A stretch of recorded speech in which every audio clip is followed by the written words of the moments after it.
Welcome to Judge of Ghana TV. Akwa Baba, Judge of Ghana TV so. Today's episode of Judge of Ghana TV is about amnesty. Amnesty in Ghana and amnesty in New Patriotic Party. Let's start with the Great Ghana Prison Amnesty of 2025. Redemption, controversy, and second chances. The day the prison doors opened, the metal gates clanged open unexpectedly on August 18th, 2025, as 998 prisoners across Ghana's correctional facilities suddenly found their sentences wiped clean by presidential decree. In a dramatic exercise of executive power, President John Dramani Mahama granted one of the most extensive amnesties in recent Ghanaian history, triggering celebrations, controversies, and nationwide debate about justice, mercy, and political strategy. The air in Nsawam Medium Prison grew thick with anticipation as inmates gathered in the courtyard, unsure why guards had ordered them from their cells during afternoon lockdown. When the announcement came, the president has granted you amnesty. The eruption of joy could be heard in the nearby town.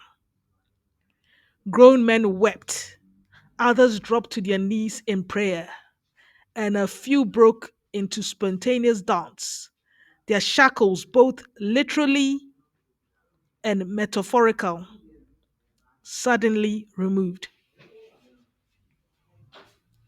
Meanwhile, at the 37 military hospital in Accra,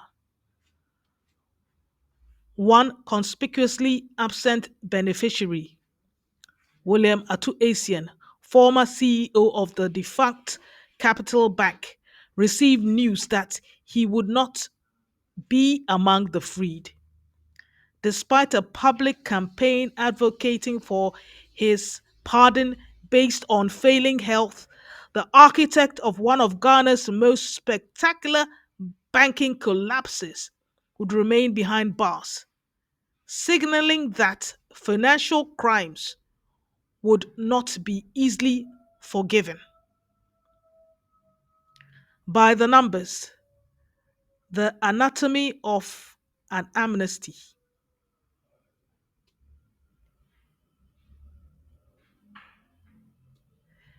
Table Ghana's 2025 amnesty breakdown in perspective. Category of beneficiaries. First time offenders 787. Number pardoned. Largest category emphasizing rehabilitation. Death row commutations 87 reduced to life imprisonment. Life sentences reductions 51, now serving 20-year definite terms. Seriously ill prisoners 33, health based humanitarian release. Inmates age 70 plus 36, age based compassionate release. Nursing mothers 2, child welfare consideration. Special petitions 2, case specific circumstances. Total approved 998 from 1014 recommended.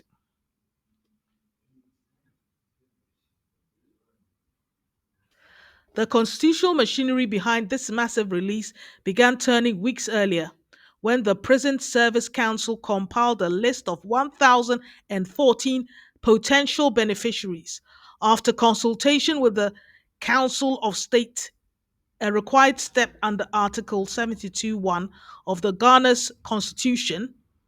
President Mahama made the final call, approving 998 petitions and rejecting 16 for undisclosed reason. The amnesty showcased a carefully calibrated approach to criminal justice reform, 787 first time offenders received full pardons, emphasizing rehabilitation. 87 death row inmates had their sentences commuted to life imprisonment, and 51 prisoners serving life sentences saw their sentences reduced to 20 years. The administration also demonstrated humanitarian concern by releasing 33 seriously ill prisoners, 36 inmates aged 70 years and above, regardless of offense, two nursing mothers, and two individuals who had submitted special petitions.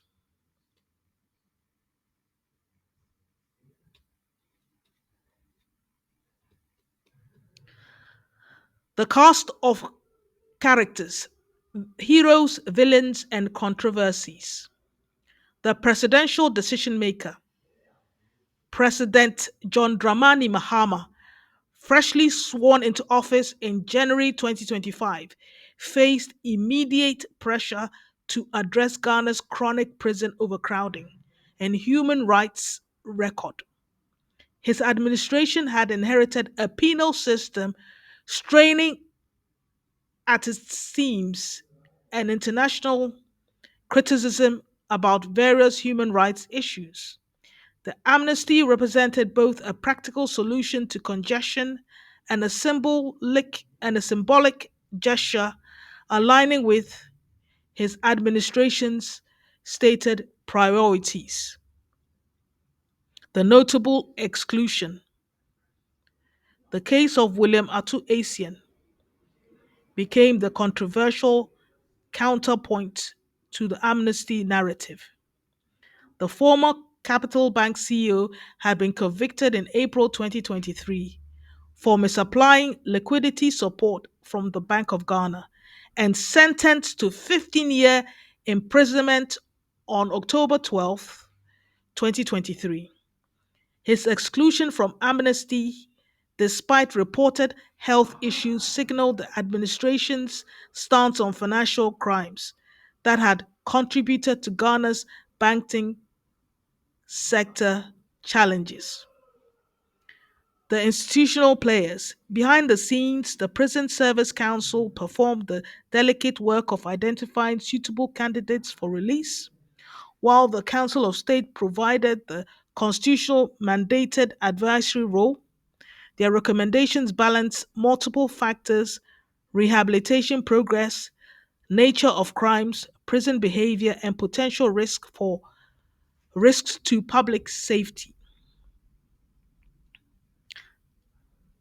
The national conversation. Ghanaians weigh in. The supporters, a masterstroke of humanity. Public intellectual Professor Ayamga Adongo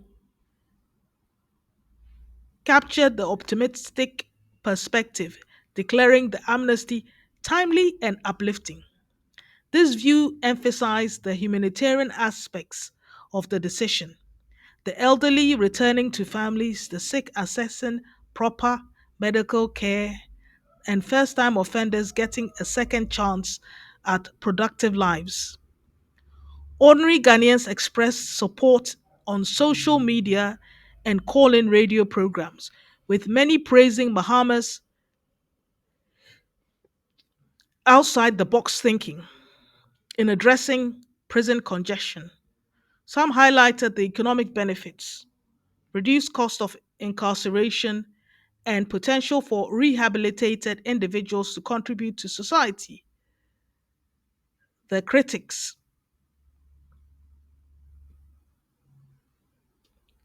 Justice undermined. Not all commentary was celebratory. Legal scholar Larry Doe demanded transparency, insisting that names of 998 prisoners given presidential amnesty must be made public. This call reflected concerns about accountability and the right of citizens to know who has been released back into their communities. Others voiced unease about potential risks, questioning whether adequate safeguards were in place to prevent recidivism. or ensure that victims' concerns were considered. Some wondered if the amnesty addressed symptoms rather than root causes of Ghana's justice challenges. The political analyst, strategic timing. Observers noted the savvy timing of the amnesty. Early in Mahama's term, it generated positive headlines while potentially alleviating pressure on the penal system. Some viewed it as part of a broader human rights agenda that included addressing witchcraft accusations, promoting gender equality, and reforming the Public Order Act. The political theatre, opposition, and the context. The amnesty occurred against a backdrop of political tension. Just days earlier, the opposition New Patriotic Party, NPP, had granted its own form of amnesty to suspended members, a move that prominent NPP figure Arthur Kennedy dismissed as insufficient, arguing that it does not address fundamental issues within the party. This parallel political amnesty creating an intriguing narrative frame, two parties grappling with forgiveness and reconciliation in different realms. The NPP's internal amnesty had aimed to foster internal cohesion, strengthen solidarity, and preparing collectively for the political task ahead, according to acting national chairman Dankwa Smith Bute. But Kennedy's criticism highlighted the complex politics of forgiveness, whether amnesty alone could heal divisions without addressing underlying grievances. The bigger picture, human rights and witchcraft accusations. The amnesty coincided with ongoing human rights challenges in Ghana, particularly regarding witchcraft accusations in northern regions. Amnesty International's extensive reporting documented new hundreds of women branded as witches face violence and abandonment. These women, often elderly and vulnerable, face brutal attacks and banishment to remote camps with inadequate shelter, food, clean water, and health care. You would think that it's only women that had witchcraft, the way they treat these women who have been accused of being witches. As I always say, witchcraft is an evil spirit, and both men and women can have it. So it's very, very strange. The Mahama administration faced pressure to address these parallel justice issues, with Amnesty International urging Ghana to pass legislation specifically criminalizing witchcraft accusation and ritual attacks. This human rights context made the prison amnesty appear part of a broader reconsideration of justice and punishment in Ghanaian society. Interestingly, the amnesty came just months after Amnesty International Ghana had met with newly appointed Attorney General Honorable Dominic Ayini to dismiss human rights issues, including an appeal to commute all death sentences to life imprisonment.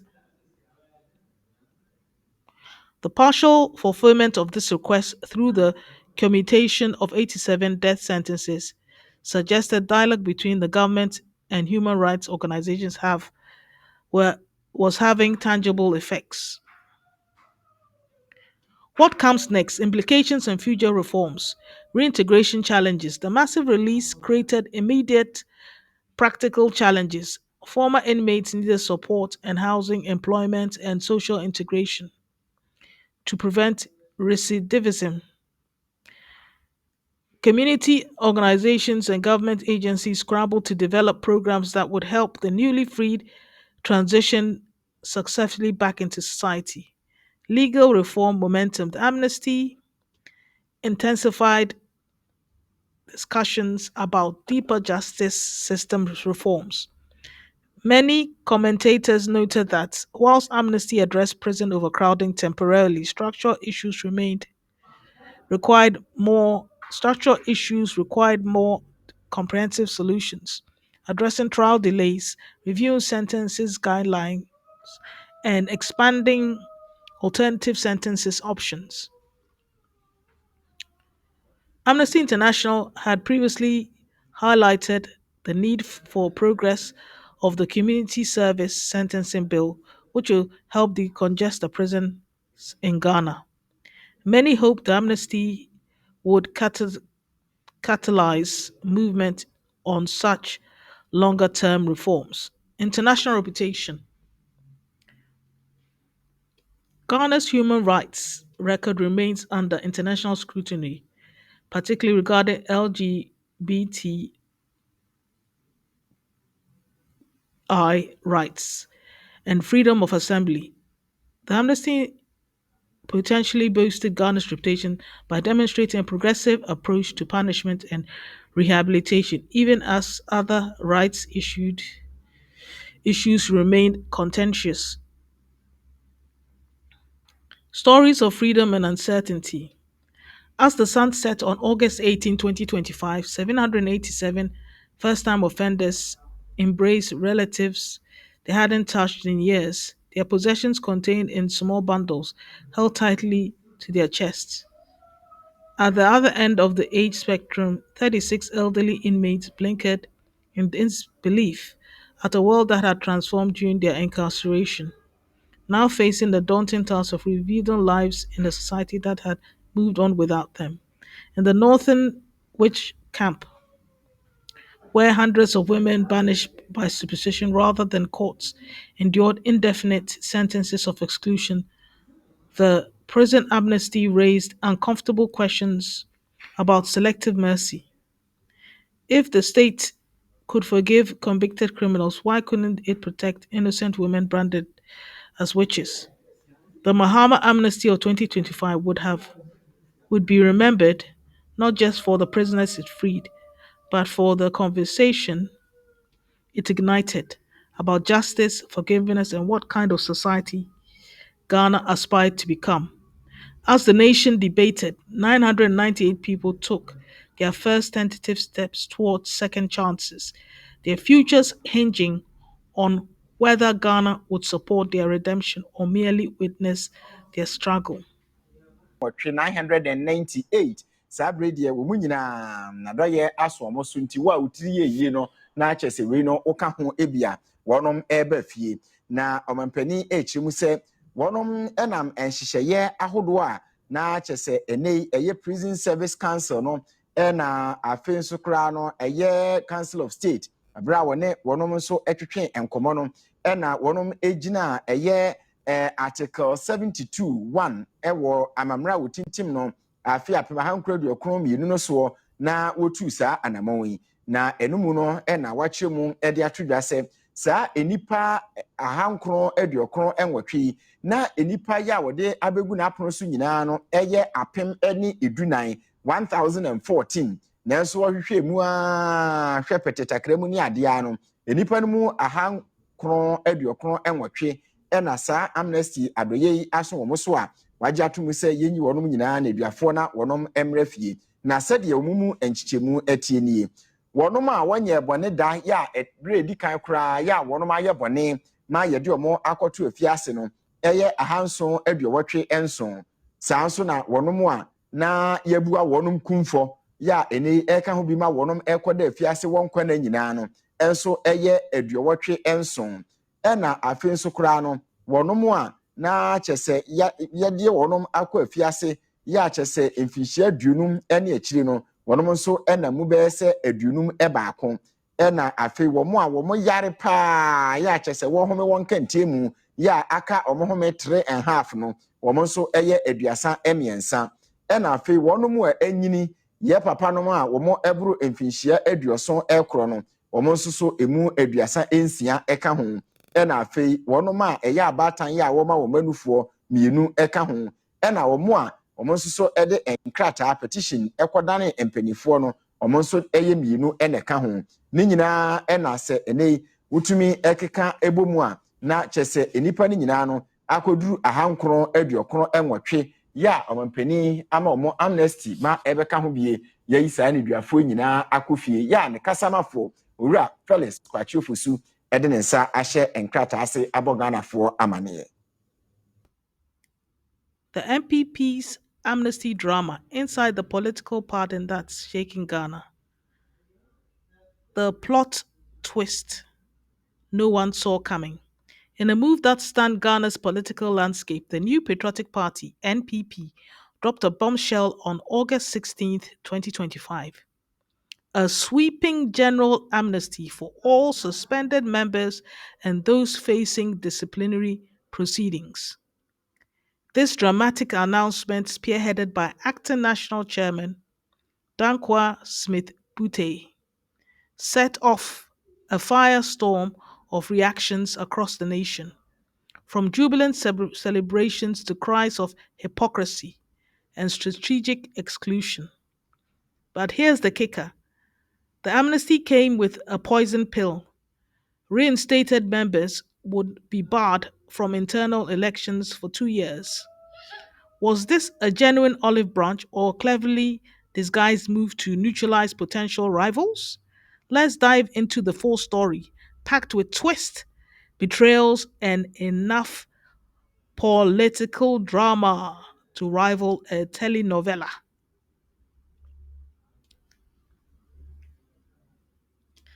The amnesty decree.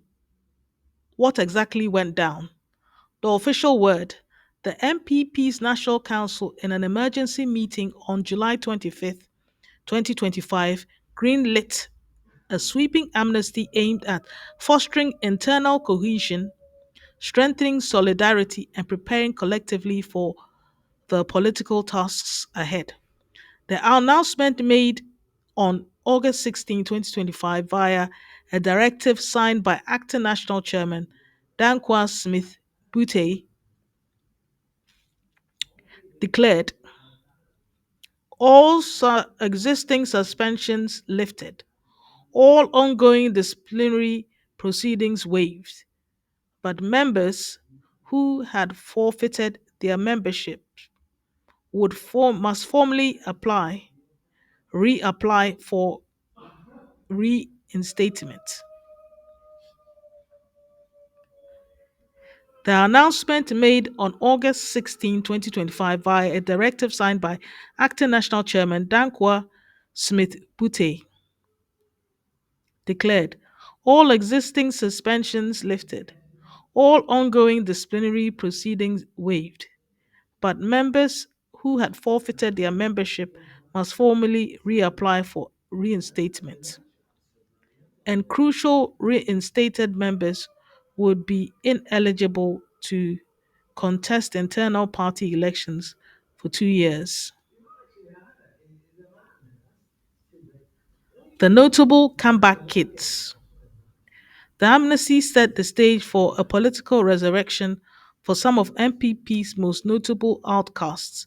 Here are the top five beneficiaries posed for a comeback. Paul Afoko, former national chairman, suspended in 2015 after petition against him. Sarah Adjoasafo, Domi Kwabenya MP, former Domi Kwabenya MP, sanctioned for media criticism for party injustices. Hobson Adoye, Alan Kyerematen ally, sanctioned for anti-party divisive actions. Yao Boabing Asamwa, former communication director, campaigned for Alan Kyerematen after his breakaway. Paul Longdon, former leading member, critical of party's suspension of Afoko and Agyapong. That is Komna Agyapong. Other big names included Dr. Nyaho Tamaklo, Sami Crab, Boniface, Abubakar Sadiq, Nana Ohninto, and even Alan Kyerematen. himself, though his return seemed unlikely given his new political ambitions. The reactions praise, fury, and everything in between. The critics hypocrisy and empty gestures. Leading the charge against the amnesty was Dr. Arthur Kennedy, a prominent NPP member who didn't mince words. He blasted the move as hypocritical and urged that the party owed suspended members and Ghanaians apologies, not just amnesties. In actual fact, the 2024 election was lost partly because we were divided. 20% of John Mahama's vote came from old NPP members who never resigned publicly. We need to reassure them that we heard their message. He specifically called out the party's treatment of figures like Paul Afoko and Kwabena Agyapong, and even mentioned the Alan supporter who lost his eye in past turmoil. Kennedy emphasized that the party needed to apologize for running itself as if it were a private club that belonged to a few individuals. The media's take, a clock of unity or a calculated silence. An insightful feature in modern Ghana questioned whether the amnesty was a genuine unity move or strategic maneuver to sideline potential threats to former Vice President Dr. Mahmoud Bawumia's leadership path. The article pointed out that the 2 year election ban was particularly convenient, ensuring that heavyweights like Alan Kyerematen and his allies couldn't challenge the status quo immediately. This amnesty does not welcome them back, it fences them out. The piece drew on powerful analogies, quoting Chinua Achebe and Nelson Mandela to underscore that true reconciliation requires fairness, not just forgiveness. The supporters, a step towards unity. Not all reactions were negative. Some party members welcomed the move as a necessary step to heal divisions and strengthen the MPPs. The supporters, a step towards unity. Not all reactions were negative. Some party members welcomed the move as a necessary step to heal divisions and strengthen the NPP ahead of 2028 elections. A commentator from Italy, Omane Yeboah, expressed gratitude. A great thanks to God for allowing our party elders to come together with this decision and it will make the party better and make strong. The party leadership itself framed the amnesty as a deliberate move to restore unity, reconcile aggrieved members, and strengthen internal solidarity. Chapter 3, the Alan Kyerematen conundrum. What's his move? The big question with Alan return. Alan John Kwejo Kyerematen, once a towering figure in MPP and founding member, was among those granted amnesty. But will he return? Will he actually return?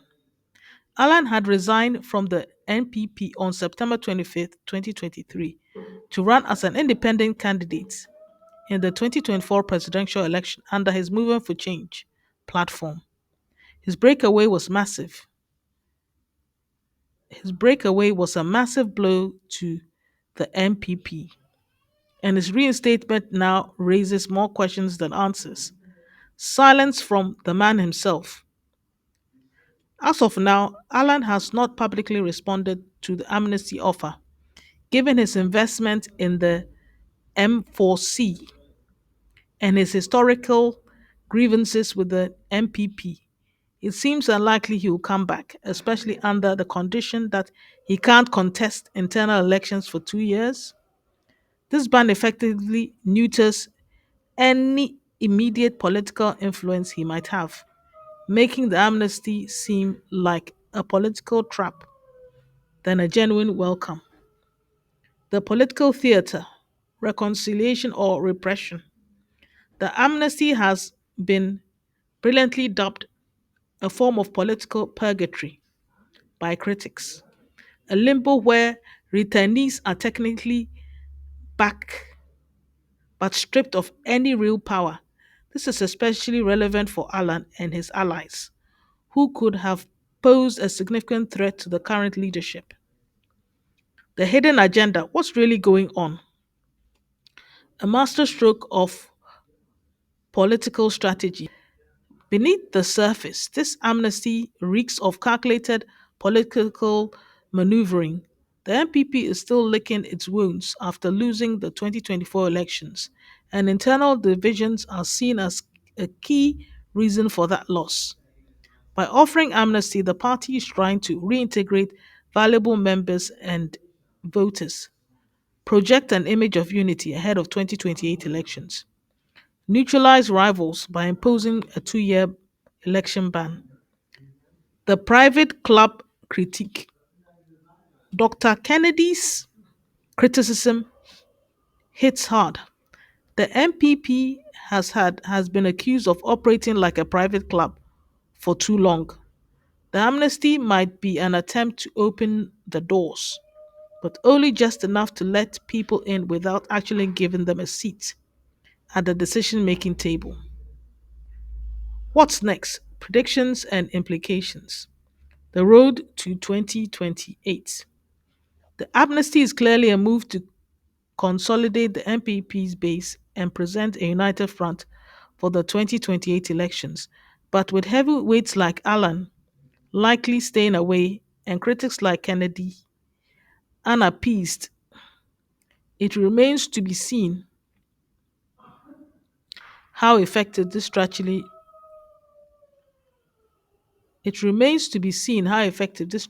will be. The risk of backfiring. If the amnesty is perceived as insincere or strategic, it could deepen resentment within the party. The 2 year election ban, in particular, might fuel further discord as it prevents reinstated members from fully participating in party democracy. Recommendations for genuine reconciliation. The future in modern Ghana suggested 1. Lift the contestation ban, allow full participation. 2. Establish independent review panels, ensure fairness. 3. Host civic forums, encourage open dialogue. 4. Empower the youth, build a culture of transparency. A political soap opera unfolds. The MPP's amnesty saga has all the ingredients of a blockbuster: power struggles, fallen heroes, strategic gambits, and emotional comebacks. While the party leadership paints it as a move towards unity, critics say it as hypocritical power play. As the dust settles, all eyes are on figures like Alan Kyerematen and Paul Afoko to see if they'll accept the olive branch or whether this amnesty will go down in history as a missed opportunity for genuine reconciliation. One thing's for sure: in Ghana's vibrant political theater, this is just the latest episode. Stay tuned for more drama, more twist, and more excitement as MPP navigates its way to 2028.